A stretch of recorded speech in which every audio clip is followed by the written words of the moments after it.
Mariners make their third trade in the last 20 hours or so. This time, it's not really an addition, it's a subtraction. Ryne Stanek has moved to the New York Mets. In exchange, the Mariners get Rhylan Thomas. I'll talk about Thomas in a second. For those Mets fans who are hopping in the channel, hey, how's it going? 46 games, a 4.38 ERA, 44 strikeouts in 39 innings. And if you take a look at the Savant page, there's still a lot of good for Ryne Stanek. His fastball velocity is still elite, 98 miles per hour. Expected batting average of 218, expected ERA of 3.44, chase rate of 33.9, which is 33.9% of the time that hitter swung and missed, or excuse me, swung at pitches outside of the zone, swung and missed at pitches 30.9% of the time. That's in the 87th percentile. And he struck out 25.6% of the hitters that he faced here. Those are good numbers. I don't think there's any question that Ryne Stanek still has the stuff to be a solid reliever. High leverage reliever, I'm not so sure. But he has the stuff to be a solid part of a bullpen. What went wrong with the Seattle Mariners is, as good as that stuff was, there were simply too many times, too many occasions where Ryne Stanek just didn't know where the baseball was going to end up. Hard hit percentage of 39.4, below average. 27th in base on ball percentage, 9.9% of the time he issued a walk, and that was getting much worse as we were getting deeper into the year. Only getting ground balls 34.9% of the time. Average exit velocity of 89.9. So, you know, getting lots of swing and misses and getting lots of hitters to chase, but also not necessarily fooling hitters. And when he did miss, he missed bad. Like, let's just take a look at the pitch values real quick. That, I think, is the most telling thing with Ryne Stanek, right?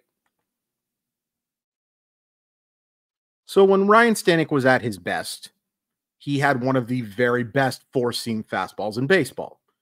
In 2022, it was worth a run value of 14, which is elite. In 2023, even when Ryne Stanek wasn't nearly as good, run value of 9. For the Seattle Mariners, it was a run value of -1. They hit 230, 368 slugging percentage, and only swung and missed 22.8% of the time. It's just not very good. Not for a reliever. In 2024, his split finger, hitters only hit 195, and they swung and missed it 45% of the time, but he didn't use it nearly as much, and he hasn't used it nearly as much. I would demand that split finger be used a ton if I'm the New York Metropolitans. The slider was a -2 in run value, 278, 350 weighted on base average, 500 slugging percentage, a K rate of 26.3%. The only pitch that has a positive run value for Stanek this year is his sinker, and there's all of 6 plate appearances against it, and 39 times it's been classified.